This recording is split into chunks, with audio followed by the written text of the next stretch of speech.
Three important conversations we need to be having around commission. But before we get into that, I just wanted to thank these two. When we started talking about some of these topics, they both enthusiastically raised their hand and volunteered to help. And when you have two of the people that at their caliber are coming in and pouring into you, I think it's absolutely priceless. So thank you for being here. Thank you for wanting to be here. Thank you for being here on time. And I'm just going to turn it over to these two. Thank you. I do want to thank Jay for participating in this too. He's on the streets. He's active. I'm not. I'm sitting up in my office where you usually see me. So I am so excited to get Jay's perspective on what we really need to learn now. What I'm going to do is just a quick foundation on what we really mean about buyer agency. I think a lot of us, especially newer agents, take it sort of for granted. Yeah, if you're working with a buyer, we do buyer agency, blah, blah, blah. There's a lot to it. And you are going to be going into the next area of real estate where you're going to have to explain your worth as a buyer's agent. You know, what's this buyer agency? What am I paying for? If I have to pay you, why am I paying you? You're going to have to really know what the value of buyer agency is to be able to sell it and hopefully be compensated by that buyer, if not by the seller. So that's why I'm doing this, just going into the real responsibilities of being a buyer agent and not to take it for granted or just assume it's whatever. So why should I offer buyer agency? Well, that used to be a question in the past, but now it's going to be you're required to. As of mid-July, they're going to say that prior to any showing, you have to have a buyer agency agreement signed. So that's going to catch a lot of buyers back off their heels and say, why, what, who, you know, what does it cost me, that kind of thing. So you're going to have to know this. And the only time that you don't have to get buyer agency is if you're holding an open house on one of your listings and a buyer walks in, the buyer wants to use you to write the offer. You can treat that buyer as a customer because you are solely representing your seller. So going forward, we have to make sure that we are all aware of this. Some buyers, especially if they're floating up here from Illinois, think that it's just assumed. They don't have to sign anything in Illinois at this point. Buyer agency is an assumed agency down there. Pretty soon, the entire country is going to have to start formulating a buyer agency agreement form like we already have. So we're way ahead of most of the country because we do take it seriously, and we do have a buyer agency agreement that spells out all of the terms of our agreement, including compensation. You have a freedom, and I felt this from the beginning when we all started using buyer agency. It was a freedom to say what I thought, to give my opinion on statistics and areas and value. I mean, I could easily say to a buyer, I wouldn't buy this house. If you're not a buyer's agency, you can't say that because you're representing a seller. You can build better relationships, in fact, actual friendships, becoming a buyer's agent because you are in there, the boxer for them, you're going to take care of them. I can't imagine not having buyer agency with family or friends because your instinct is to naturally work for them and not the seller. And this is where Steph and I come in. You can actually be held liable if you give customers the agent representation if you don't have buyer agency. And that's been a battle we've fought for a long time. People working with the customer and giving them all the services of buyer agency, you can be held liable for it. You can also be held liable for signing a buyer agency agreement with a buyer and then not performing what that buyer agency says you're going to do. You know, I'll represent you in all properties. Well, that includes for sale by owners. And then that means you have to get on the horn and follow, and the computer, and follow up on every for sale by agency there is. And if you don't follow what you promised to do in that agency agreement, you can be held liable. And I've seen buyers challenge their buyer's agent because they didn't do what the agreement said. So how and when is buyer agency introduced? Up until mid-July, we've had the luxury of signing them up anytime, at first meeting, at first showing, after we've gotten to know each other a little better, or even up until the time they want to write an offer and we step in as their negotiator. Now it's not. Now it's signing a buyer agency agreement prior to a showing. Buyer consultation. I mean, all of us who've been in real estate for a long time realize that we were really amiss if we didn't have buyer consultation. That's when surprises show up, surprises at inspections or surprises at financing and things like that. Buyer consultation prepares your buyer from the beginning of what's to come and what can happen. And so now this is the time for you to pitch your value as a buyer's agent also. What is the value of arm's length positioning? It's like any agent. It's like a movie star agent, a rock star agent, a house buying agent. We are the arm's length negotiator. It's very difficult for a principal to argue with a principal about terms of an agreement. And that's true in almost any industry. So the value of a third-party agent is what we are, and that's what you need to be able to deliver to the seller. You are actually expected to do above and beyond expectations as a buyer's agent. You have to waltz down to the municipality, and you have to look up things that surveys or plat measurements or things like that to make sure that you are preparing your buyer for what could happen in this property. You just don't assume anything. And I've had some situations with some agent, even recently, where they just took for granted what the previous lister had said and what the buyer kind of agreed to, and then they put it out there for the buyer, and the buyer found out it was incorrect and took us all to task. And then more of what Jay's going to get into is the compensation. The cooperation and compensation used to be part of MLS. Starting in mid-July, it will no longer be part of MLS. We will have to negotiate our compensation off the MLS. So it could be social media, it could be telephone, it could be all sorts of things, and we'll be learning more about this as we get closer to it being mandatory.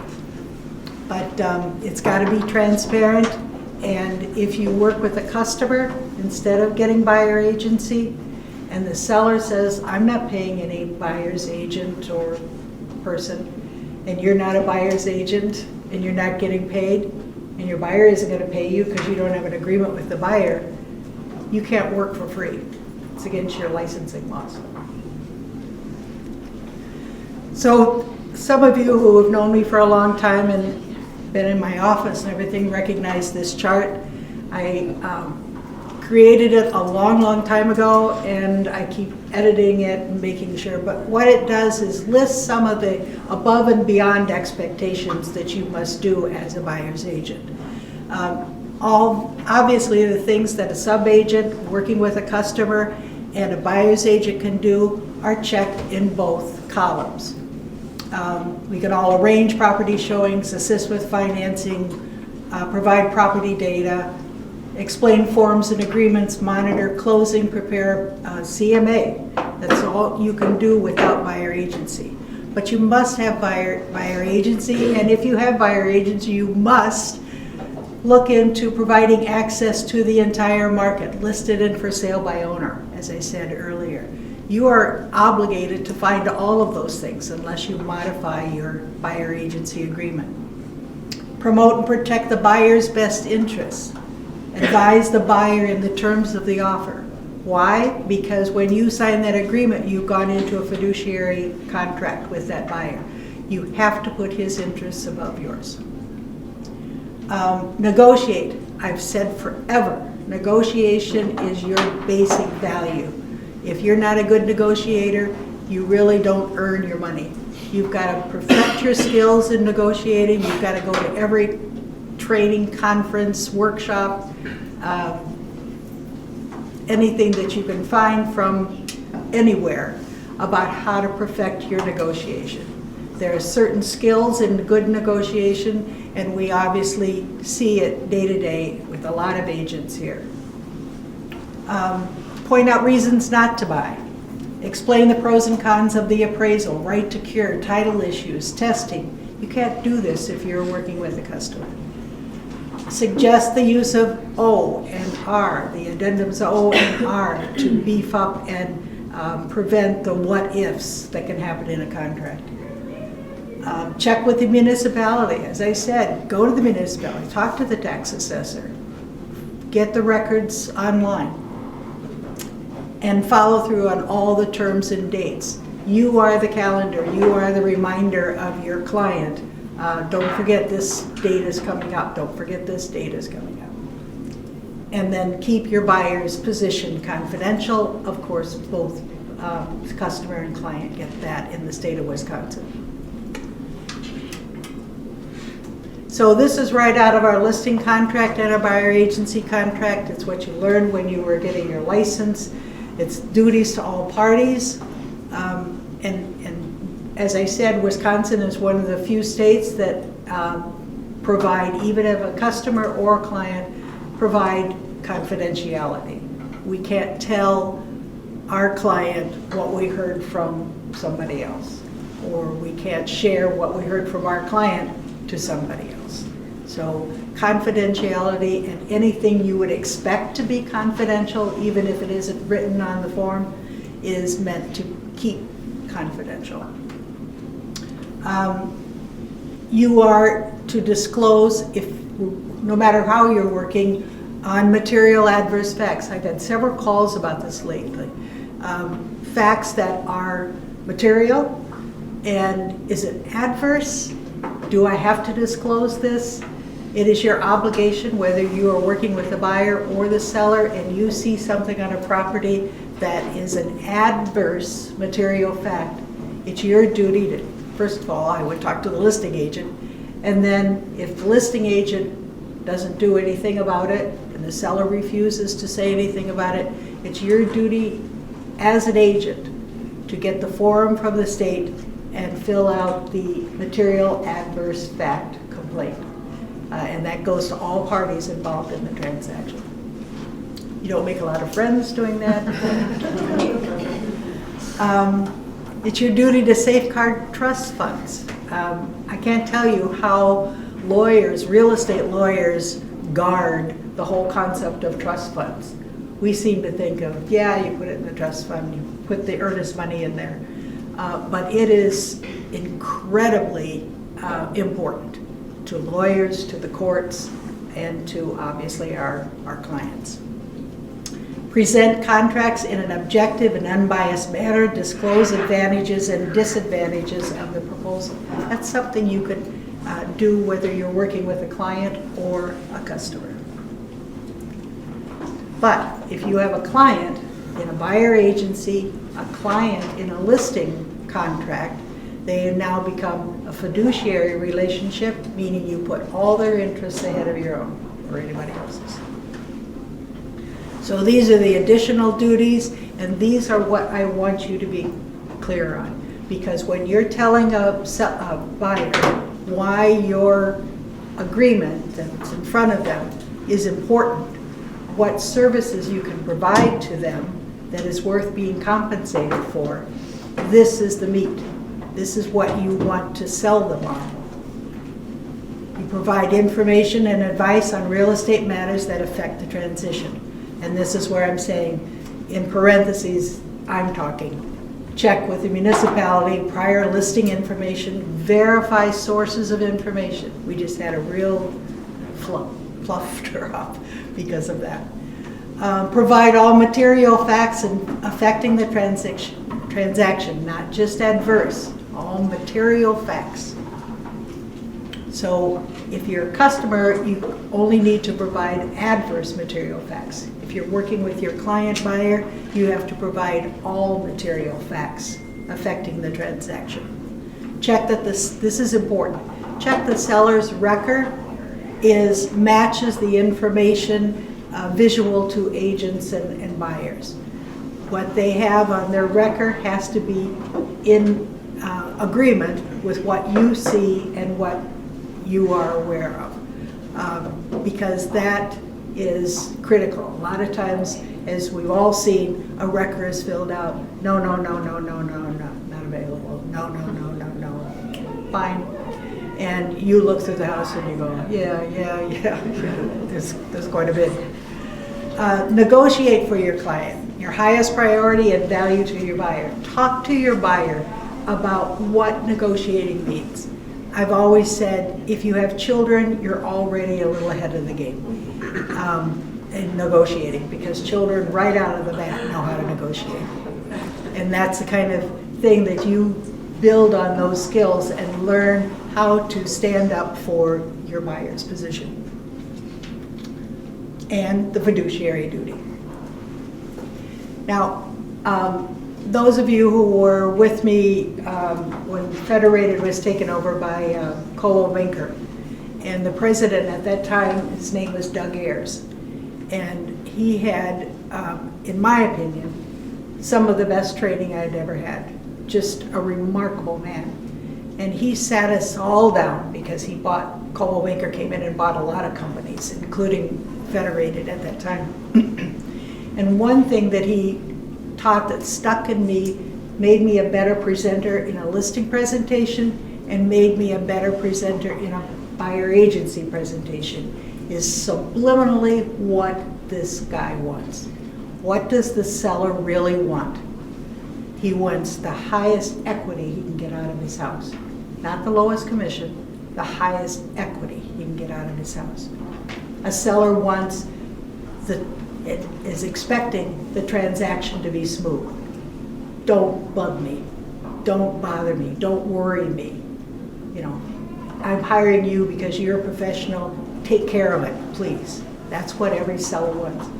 And then also, third, get it done in a timely manner. I don't want delays. I don't want scary times. I've got to trust you. Well, this is the same thing for the buyer. And when you're selling your value to a buyer as your agent, as the buyer's agent, these are three things. The seller wants the best negotiated, which means both parties agree, negotiated price to their value of the property. It gets down to it, they say, yeah, I'll sign this, it's a fair price. That's what every buyer wants. He doesn't want to pay too much. He'd love to pay too little, but he understands why the seller won't sign. He wants the same thing, the ease of process of the purchase. He doesn't want to be the bearer of all the responsibility. He wants you to be the bearer of all the responsibility. And he wants to wait for a successful closing, which means he wants to trust you.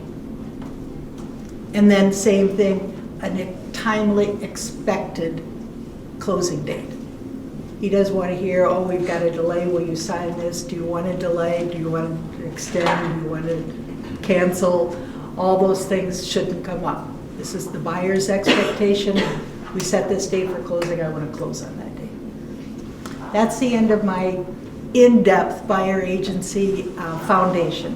And I'm going to turn it over to Jay, because Jay, as I said, is the expert and certainly does it many times, talks about his value.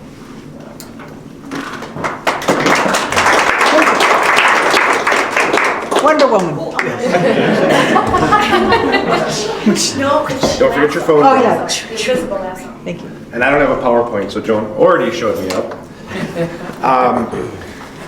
So I will tell you guys, I've already had multiple conversations with clients about this whole change in NAR, so I'm sitting up here, someone that's already been experiencing it. So let's jump right in. I think the first thing, I go to 2 weeks ago tomorrow when the announcement came down. I literally, I don't know about you guys, but I thought of all of the overhead I've got. And then I thought, oh my God, if we give up, we're about 55-45 sellers to buyers. 45% of our team's income's going away, because that's when I first heard that, I was like, oh my God. Okay, pity party's over, guys. If anything, and I don't know if you believe me, I'm actually very excited about this change for a couple of reasons. Number one, I list properties more than I work with buyers. It's gonna be a lot easier to discuss my 3.6% commission and get off of that real quick, and then we talk about the 2.4. So I'm excited about this. I'm also excited that I think a lot of these hobbyist agents are gonna get out of the business, because if they don't know their value proposition, they're not gonna get paid.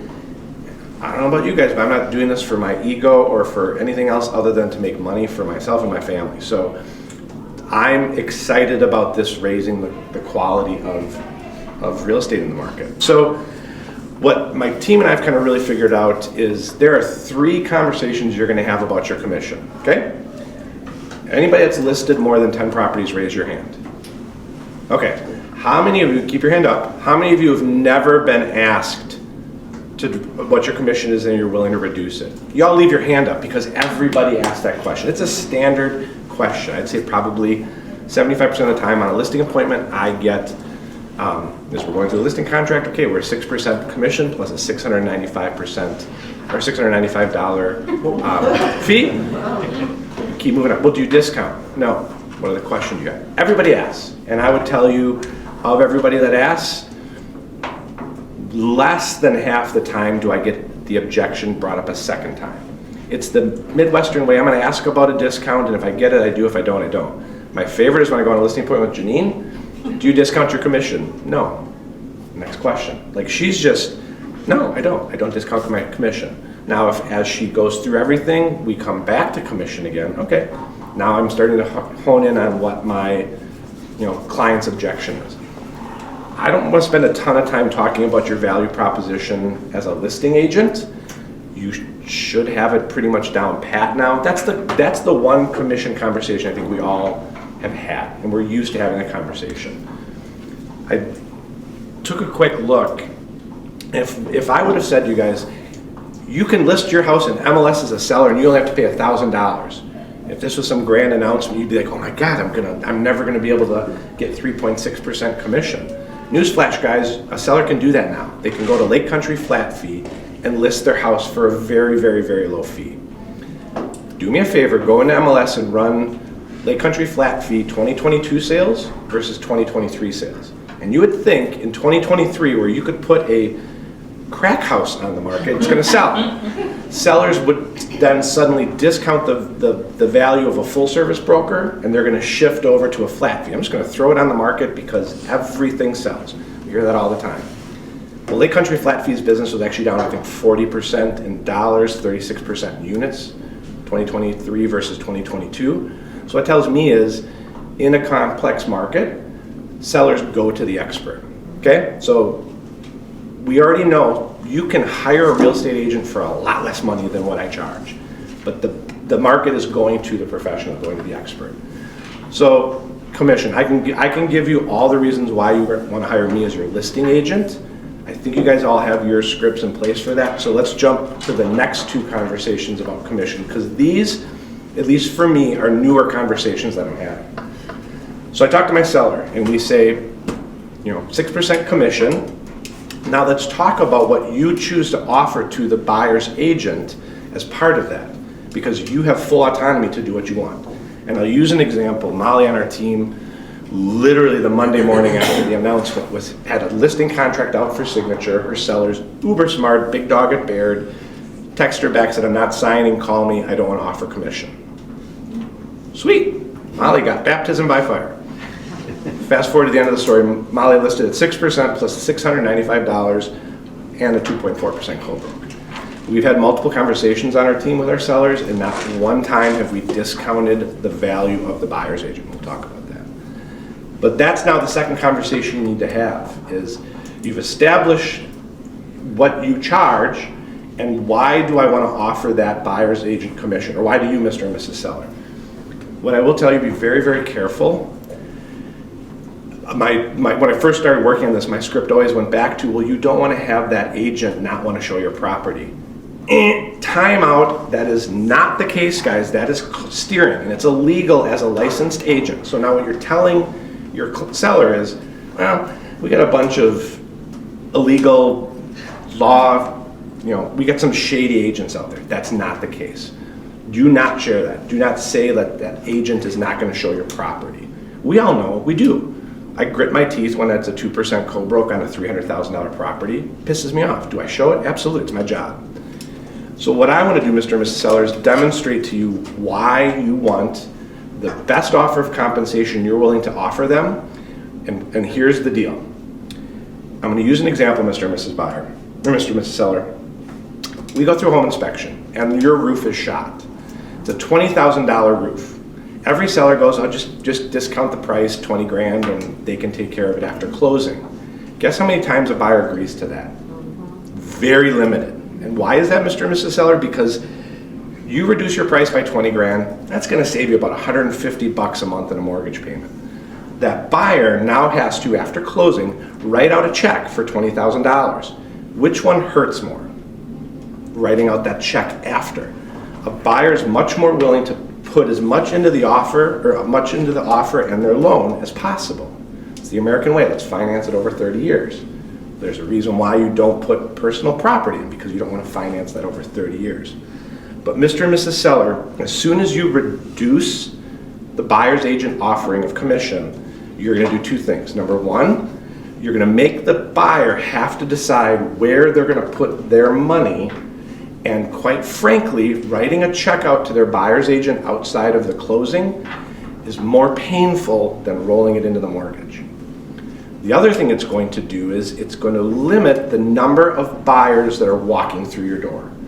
State of Wisconsin, we have to use a buyer agency contract, so you've got the good agents who have good conversations with their buyers, who have them pre-approved, set to go, educated on the market, they're ready to rock. If suddenly you're pulling back that compensation, it affects that buyer's willingness to see your property. So what I'd like to do is, instead of focusing on that 2.4% or 3% or 5% if you want to offer it to a buyer's agent, let's talk about your net number. And I just had this happen with a seller. He was going to pay us 4% and no buyer agent commission. Well, I'm not your agent. I told him that. I'm not your agent. I am not about discounting the value of a buyer's agent, because number one, 98% of all transactions involve a buyer's agent. So why do we want to add another layer of negotiation into your sale price? Build it in. Let's just focus on that net number. So we talked about what he wants. We talked about, going back to scripts about how to price it. So I finally said, here's what I'd recommend in terms of a list price. Here's what I think you could get in terms of sale price. Does that fit into your net number, reducing it by 6% commission? I'm really close. Great. What I'll do, I'll strike out the wording in the listing contract that says if I bring you a full price offer and you don't choose to take it, you have to pay me a commission. I'll strike that. I'm confident in my ability to get you the best possible number, that if I bring you that offer and you don't accept it, fine. That's an easy thing to agree to, guys. I've never made a seller pay me a commission if we don't transfer the property. So suddenly you're taking that out to reduce that concern over the cost of commission. But what I'm loving to do now, so we focus on that net number. Let's talk, Mr. and Mrs. Seller. What's the average price for a market center? Like 400 grand? Is it about that? Higher than that? I don't know. So let's round it up to 500. So $500,000 sale price, 2.4% commission. Ooh, that's a big number. Is 12,000 bucks. You think I can figure that out?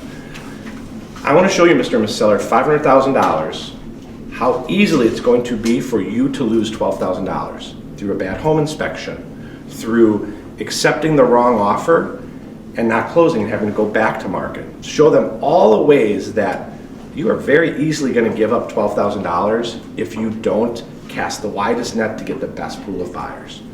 So let's focus on what your net number is. Let's focus on list price, minus 6%, minus 1% for miscellaneous things. Here's your number. Do you agree that this is the best price to list at? And let's get you that number. As soon as you start talking numbers, it comes off of that. What I will tell you, I'm really quickly seeing from all of these sellers that say they don't want to offer buyer agent commission, it's the exact same question as I get, do you discount your commission? They ask because they heard about it and And when you give them the proper answer, they move on. Get your scripts in place. Don't be awkward with it. Practice, because the more confident you are, the Janine Warners, who you discount off of 6%, no. What's your next question? Let's go. Don't fumble over it. Have it in place. So I'm telling my sellers, the number one reason why you want to roll buyer's agent commission into your listing contract and your offering, you want the largest net cast. I don't want that one buyer who doesn't decide to see your property because they don't have the extra funds to write out that buyer's agent commission. Because newsflash, Mr. and Mrs. Seller, you don't want to accept an offer from a buyer who does not have an agent. Would you like to know why, Mr. and Mrs. Seller? Because you are married to that client for 6 years after the transaction. If that buyer doesn't get the proper disclosures together and signed, if they haven't been counseled properly on buying a property and then they move in and something goes wrong with their house, they're going to call an attorney because they've got no one helping them, and you're going to get sued. So let's agree that there's a value to you having a buyer's agent representing the buyer of your home. Because remember, the only way you're going to put money in your bank is if a buyer comes in and gives you the money for the house. And the buyers writing the best offers have buyer's agents. So let's not have any conversation about trying to pull some buyers out of the market. We want every buyer through the door. Okay? So that's how we're going to focus. We're going to focus on that net number. Sound good? Okay. Now, the next thing I think is a bigger conversation is, I shouldn't say bigger, that's a big one. And I will tell you, we have to be very, very careful about this because we are the market leader. Keller Williams is the largest brokerage in southeastern Wisconsin, and people are watching. I'll be honest, guys, I get a lot of phone calls. So this doesn't sound arrogant. Yes, we happen to be the largest team. Have I had a lot of agents call me from outside of Keller Williams asking me my thoughts? My standard line to every agent I talk to Esam about it. I value the person sitting across the table from me as a buyer's agent because I know you bring a better offer to me, and I'm going to fully represent the importance of a buyer agency commission and that it should be at the median commission that's offered. Not standard, not average, median. Okay, you got to be very careful about your wording. I want to set the tone. I'll be honest, I like to look at properties down in Lake Geneva. I don't have $6 million to spend. Do me a favor, pull $2 million and up on the body of water Lake Geneva. It is like the wild, wild west of commission offerings to buyer's agents right now. 0.5%, one of the more expensive was 2.4, 2, 1.8, 1.5. It's all over the board. I'm kind of thinking, this is sweet. I don't have to deal with that because I sell the North Shore. Look out in Lake Country. Out west, I'll be honest, it's a little bit more, we saw more discounting happening. I watched more buyer agent discounting that's been happening even before this announcement. And then I go back and look at my market I'm most familiar with. The North Shore typically didn't discount buyer agency until it got over $2 million. That's quickly sliding down. I looked at a property that's listed for 1.2. Commission's being discounted already. We have to value our co-brokes for the sake of our seller. It's not for the buyer's agent to make their money. It's for the best interest of our seller to cast the widest net. So JSG is going to be very, very, very firm on, we aren't in the interest of you, Mr. and Mrs. Seller, interested in listing your property at a discounted co-broke. You may find somebody else. Just as you probably went to research the cheapest cancer doctor if someone in your family had cancer. Oh, that's right, you didn't. You hired the best. So I'm sitting here in front of you because I'm the best. Let's agree that this is the best way to do it. At 6% and offer that co-broke at least 2.4%. Janine's got someone right now. I got this guy that's going to do it for 4%. Janine's like, great, sounds like you found your agent. Well, let's split the difference. She goes, okay, well, if we're at 4.5%, because she did agree, she would go down 5%. You're not going to get someone who, she's been working with him for months. She's done every script to get him to 6%. He's not.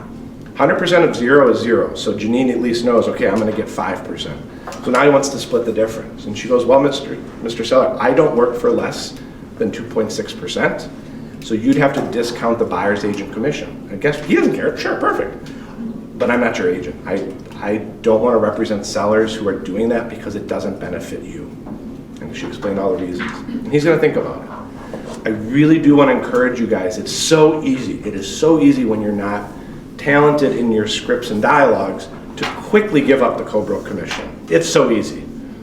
Be careful of that because you're going to ultimately feel the pain. Unless you're a 100% listing agent, you're going to ultimately feel the pain. So work to protect the value and smoothness of the transaction, and that's by having a buyer's agent, a well-compensated buyer's agent on the other side of the transaction.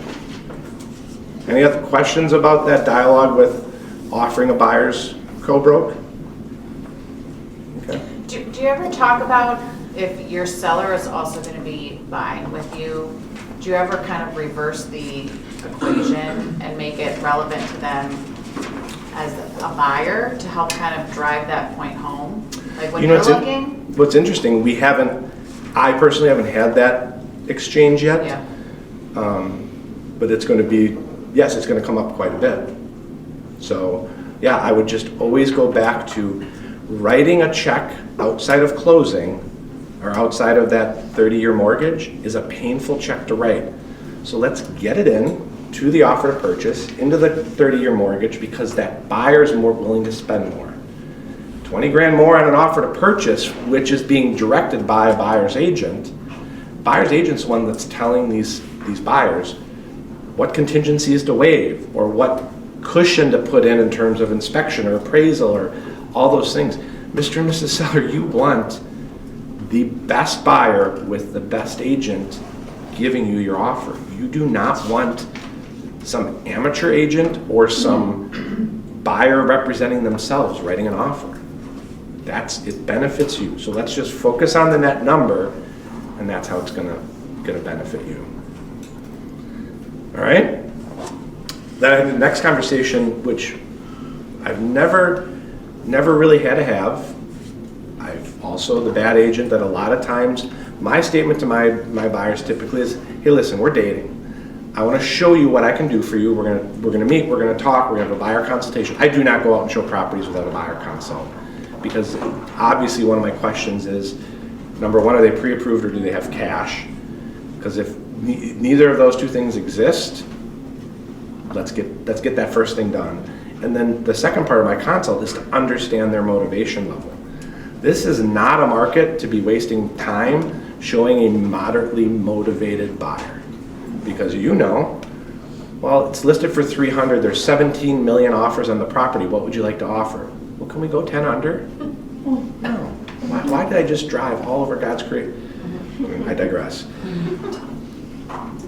Those buyer consults, I would always have, I'd say, listen, we're dating right now. We're in what's called pre-agency. I'm gonna go out and show you some properties. I want you to know I work for that seller until we have buyer agency, but I'm not gonna ask for you to sign that until you see how I operate. That's been my script, and I think I was very good at getting buyers. Like, that is my script. Well, that script ain't gonna happen anymore, so what is my difference? And the other thing I will tell you is, I've never had really in-depth conversation with a buyer about, I want to make sure you know when you sign this, if you close on any property, you will be paying my commission. It's one of those awkward conversations, because you know what, guys, it really didn't happen. It doesn't happen that often. Now mind you, in my career, my 12-year career, I think it's happened to me 3 times where a buyer I was working with called me and said, oh my God, I found a property from my cousin Bob and I bought it.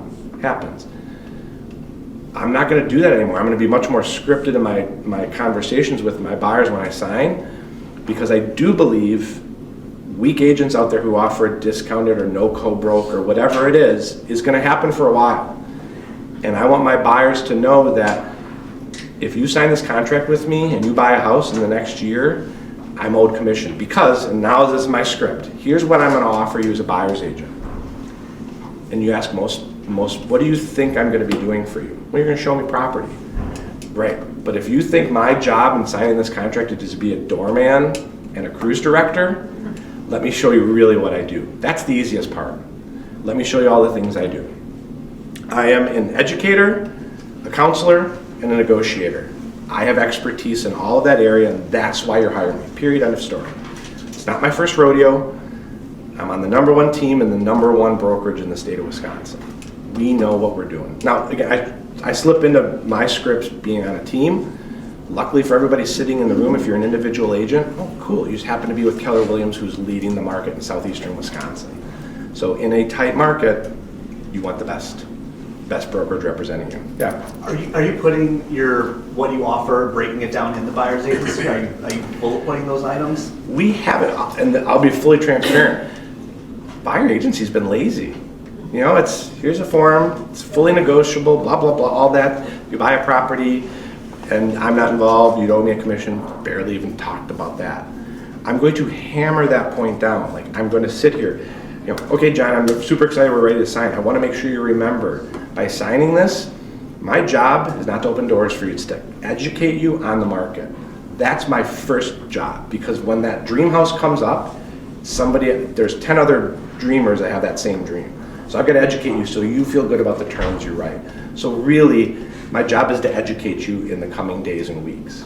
So if by educating you, you feel good about buying a friend's house off market or your cousin Bob's house, just an FYI, I've earned my commission because I've educated you. That's going to be my newest point of conversation with my buyers before they sign. Because if you don't, and I've had it happen, and I'm just using Stephanie on my team as the best example. She had buyer agency, better than me, she got it signed right in the beginning. Showed properties, one of those where, we don't have to sell, we want to sell, we want to find out that, she's been working with them, showing them properties. Sure enough, found a house off market, wrote an offer and called her. Oh my God, we bought a property. Now mind you, we have a buyer agency contract. We could hold that buyer to that contract. Is it something that Stephanie and I chose to do? No. But we will going forward, because we're going to have that dialogue in depth. And I think we're going to have some documents created I took a picture of Joan's. I need something to give them. And it's going to be quite direct, that by educating you on the market, you're going to feel good about making a purchase decision. And if for some reason you choose to purchase without me, I still get paid. Don't call it commission, call it an education fee, whatever you want to call it. I've done my job because you are now sitting at the closing table. Whether you chose to write the offer with me or not, you may now end up owing 2 commissions. But I want to make sure you understand, by signing this, I'm educating you. Like, how many times have I said the word educate? I like it. That's But then here's the other things, Mr. and Mrs. Buyer. You need me as your buyer's agent because inventory is extremely tough.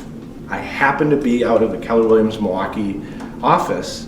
We're the #1 office in the state. We sell more than anybody, and we have a cooperative environment. We profit share. Where most agents are individual, Keller Williams, we share. So what I'm going to do is start talking about you and your needs and your price point to the 400 agents in my office. That's how I'm going to help find something that maybe isn't even on MLS yet. Use that. Obviously we have a team, so we talk about our team, but it's always about our team at Keller Williams. You're here for a reason. Sell Keller Williams is, and the other thing I'm going to tell you. Oh, sorry, yeah.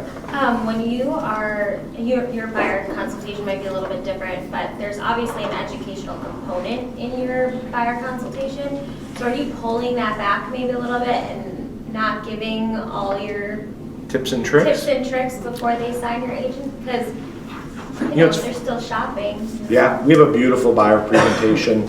I can't remember the last time I sat and flipped through all of it. I'll pull a piece or two out to show them. But it's rare that I leave my buyer presentation with them.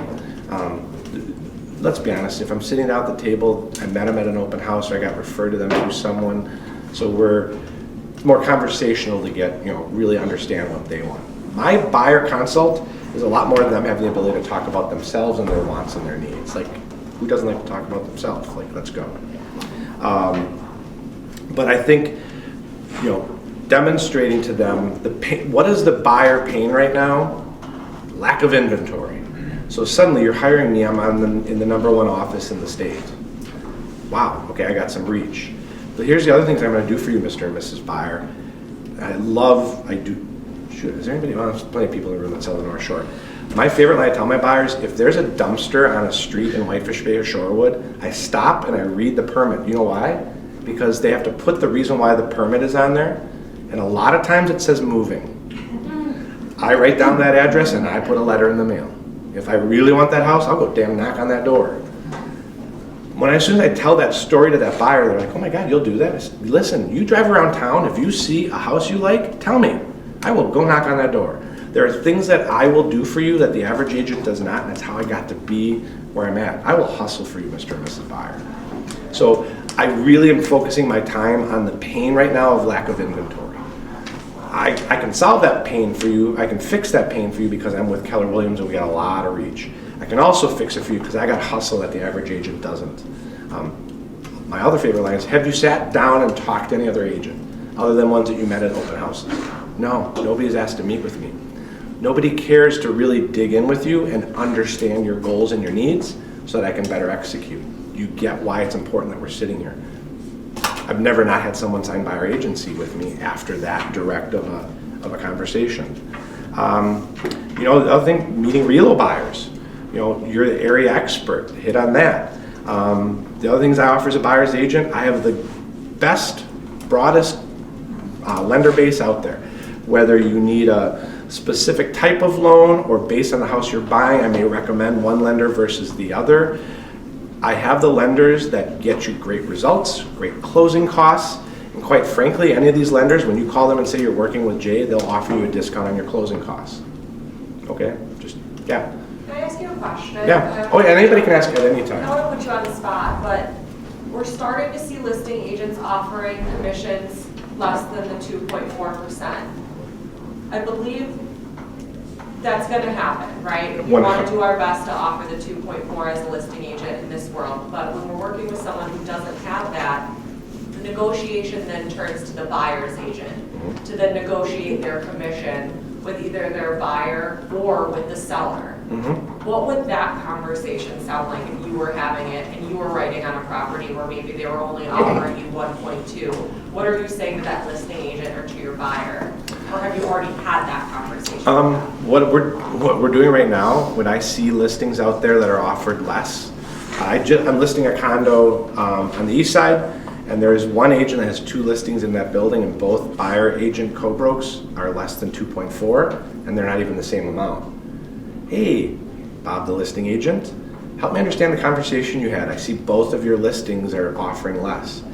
I'm coming from a place of inquiry right now with a lot of agents who are offering 0 or lower co-brokes. I want to understand, I'm coming from a place of inquiry, but really I want to shame you just a little bit if I can. Well, that's, There's no shame in the game. There is no shame in that game. I want to, hey, help me understand the conversation you had because my goal is I'm going to be avoiding that. So now when I hang up the phone with that co-broke, they know what my goal is, and hopefully maybe they're going to spend a little bit more time, but probably not. They're not going to be improving their scripts. So I don't know what the conversation with the co-broke is going to be because it hasn't been happening that much yet. I have not written on a property yet where the co-broke was so low that I felt the need to negotiate. Have I written on 2% properties? Yes. Will I write on 2% properties in the future? Yes. But my buyers will be paying me my 0.4%. Actually, I think I may even try to charge 0.5, 2.5. Which when I talk about that with my team, she's like, wait a minute, then you're going to have to do every check got to close. We'll figure it out. We charged, talk to Chris Rutzkowitz out of New Berlin. What does she charge? $7.95 to her buyers, and she gets the check up front. Isn't it? Like, I think it's near $1,000. Talk about a great script. She knows what she's doing. She's clearly offering value that buyer's like, where do I sign? It's not that hard. So to answer your question, I don't know what it's going to be. I'll tell you as soon as I start to have it happen. And lots of questions about, well, what's it going to look like?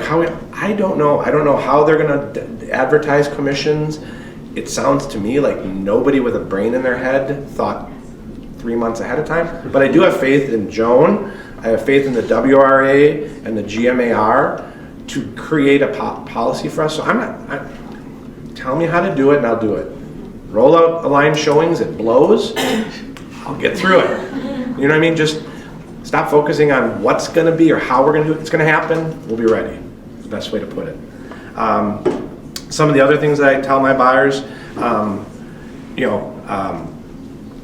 know since I list a lot of properties, Mr. and Mrs. Buyer, I know buyer offer behavior, and I'd like to show you some of the things that some of these other buyers are doing. Let's talk about waiving your waiving your inspection. I don't believe in it, Mr. and Mrs. Buyer, and I don't believe in it so much that I'm gonna have you sign a form if you choose to waive it, because my job, my fiduciary interest is in you.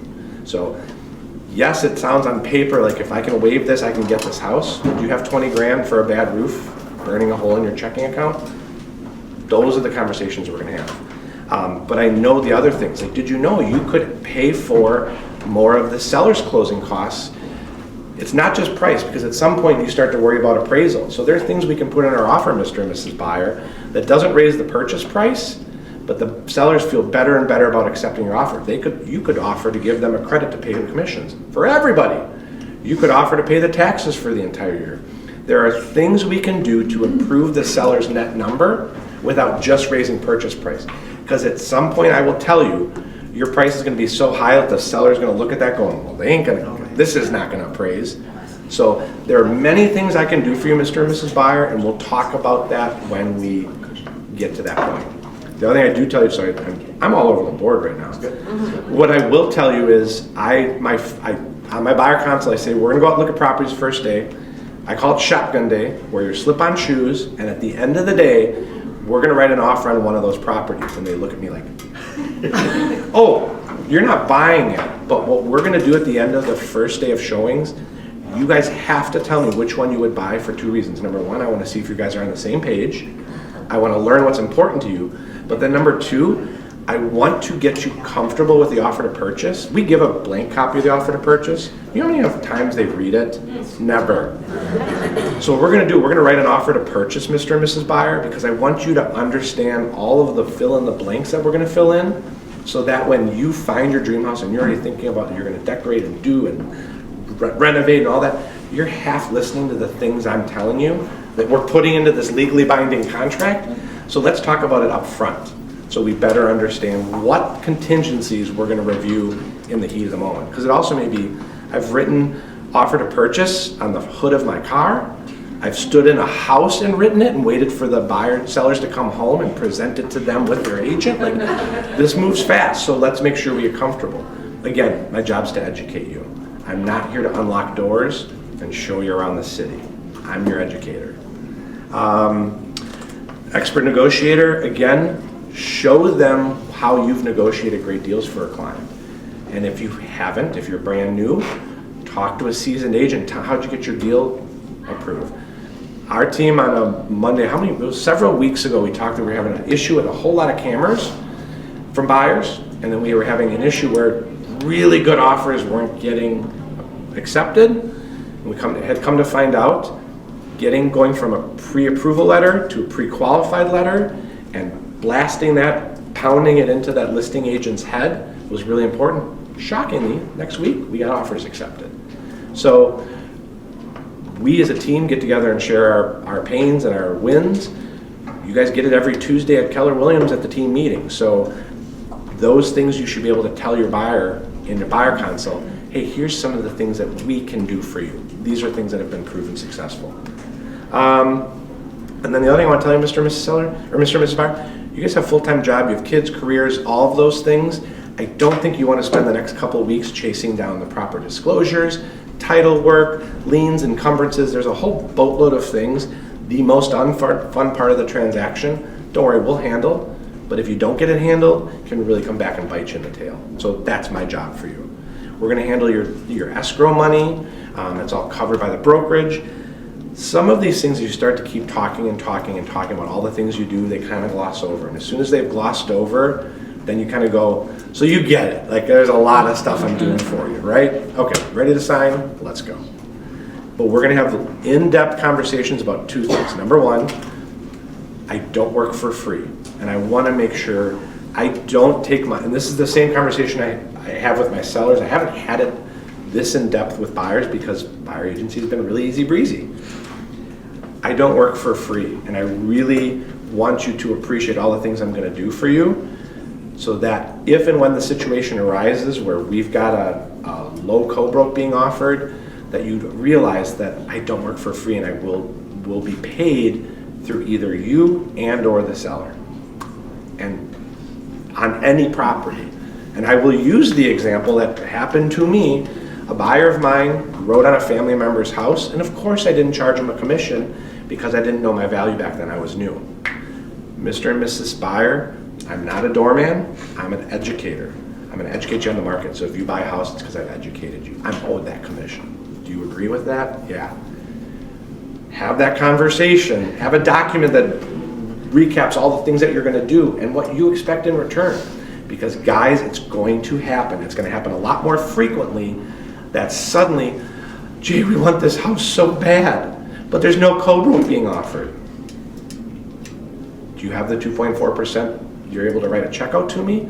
Or let's swing for the fences and put it in the offer. But you know you're gonna be potentially up against the wall because your price may go up higher than what others are, and they may feel, are you willing to put an appraisal gap in there? There's all the things that we need to do. But I do believe, kind of going back to your question, Andy, I do believe that most of the time, if buyer agent compensation is below 2.4%, we'll be writing it into our offer. If it's below 2.4%, like in that example that you just gave, like they really, really love it and it's below 2.4, when are you having that conversation with them that the co-broke percentage or the commission is lower than what you've agreed to in your buyer agency before you show it? I haven't been having that conversation because it's not happening enough. It happens rarely that it's 2%. Really, quite frankly, I didn't have a good enough conversation with my buyers to then say, oh, hey, by the way, oh, wait, you got it right. Yeah. I didn't have that conversation when you signed the contract. Even though it says in the contract, I didn't do a good job of describing it. So right now, I'm not having that conversation. But I'm going to have it in depth before they sign so that they understand that. So when it really, really sucks, I'm sorry, I don't work for free. You don't get to hire the #1 team in the state for free. You don't get to list your house with the #1 team in the state for free. And if you, in absence of value, there's a discount. And I just want to make sure the value that you lose, Mr. and Mr. Buyer, seller, whoever you're talking to, the value that you're giving up by hiring that agent that's using a discount, how much are you really going to give up? I don't know. But I will tell you, the best agents out there are going to be paid 2.4% to help you buy a house, and the best agents out there are going to charge you 6% commission. Yeah. Do you have an example of what kind of language you would use for an offer? I've worked with like Seamus Holloway from Home Buyers. Yep.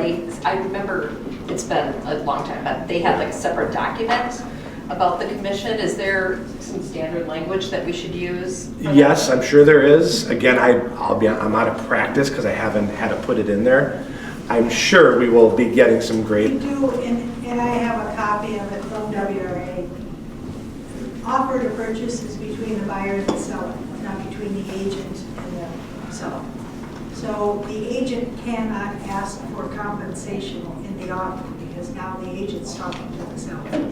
So the standard way to get around that, and we have it published in WRA Hotline Library, is to insert the phrase on buyer's behalf. So it's now the buyer talking to the seller. On the behalf of the buyer, seller to compensate buyer's agent firm 2.4%. Yeah, like That way it's properly done where they can come back and say, you know, we're not going to accept this because it was the agent asking the seller, and that can't be done. So a way to get around that legally is say, on behalf of the buyer, seller to compensate buyer's agent's firm. Because right now we do, if we write on a for sale by owner, we are doing it incorrectly. We just put seller to pay Keller Williams a 2.4% success fee at the time of a successful closing. So I will be putting on behalf of the buyer, sellers to pay. It's my role Yeah. for compliance, because the only time that would be a problem, based on what you're writing, is if it ever got messy and went to court. And so all we're trying to do is prevent you from any of those messinesses. Which, and again, thank God we are Keller Williams. Like, the number of brokerages out there, I've got a good friend down in Fort Lauderdale, Florida. Listening to him, like, and again, I've bought multiple properties down in Florida with him, and I didn't realize that Okay, I'm a broker. I didn't realize that I never signed a buyer agency contract with him. Then, of course, I said, he was talking about all this stuff. I'm like, can you send me the last offer to purchase we wrote? He's like, I'm embarrassed to do it now. And I did. I read through the state of Florida. It was like, what kind of backwards podunk, like, I get why y'all got sued down there. You deserve it. And for any of you that were on that, was it the WRA call yesterday? Yeah. If you jokingly put anything about commission in your social media, go take it down right now. You are gonna get nailed because these class action lawsuits are gonna go through and scroll through, and it's very easy to create some sort of algorithm to pull up, take it off, go, you know, joking about how you can circumvent by saying something in private remarks. Take it off, guys. It's tacky to talk about commission in general. It's not tacky to talk commission to your potential clients. One phrase I hate to hear is, oh, we've got to work around it. Yeah. So I was listening to a really good interview this morning on the way here by a program called On Point. It's probably going to be available in podcast form later today. But they were interviewing a couple of the lawyers involved in the lawsuit, and it was a pretty interesting conversation. So the program's called On Point. You can get it through any podcast app that you have, and probably this evening it'll be available. I recommend it.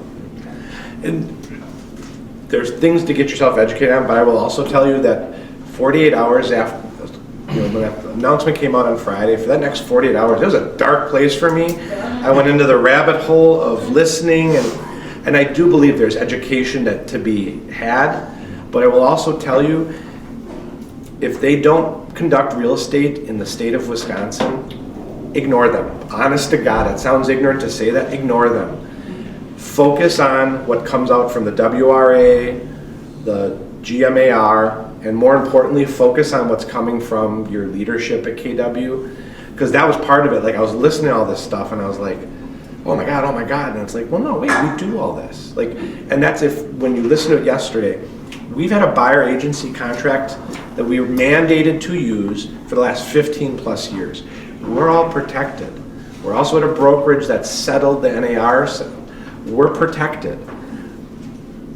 Focus on your lead generation to have conversations with buyers and sellers, period. I mean, and again, please don't take this, I'm not discounting, because I listen to lots I'm taking any opportunity I can. I listen to the NAR, and my opinion from the NAR is they're so global because they got such a band of misfits out there that now going to the WRA, and then when you listen to GMR, you're like, oh my God, they got their shit together.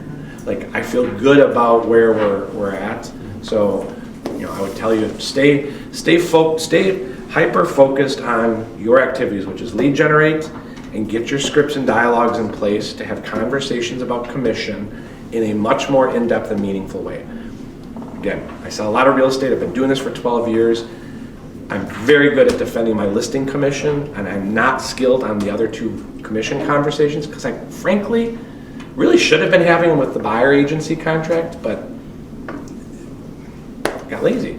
Didn't need to, and I wasn't holding anybody to a contract. I've never asked, do you think I ever made a mistake again of not putting in a for sale by owner that I'm getting paid? So now this is going to become a skill set. This is going to become scripts that I'm going to become really, really good at because I don't work for free. And I don't want to have a really uncomfortable conversation ever again about writing me a check that we didn't talk in depth about. I will take that 2.4% check from you, Mr. and Mrs. Buyer, because I've earned it. But you're going to know exactly what situations that can happen in when we first sign the contract. So if and when it does happen, it's not a surprise. We can all kind of commiserate, like, oh shit, I wish that seller would have rolled it into the purchase agreement. But also, there are plenty of buyers that have no issue with paying it.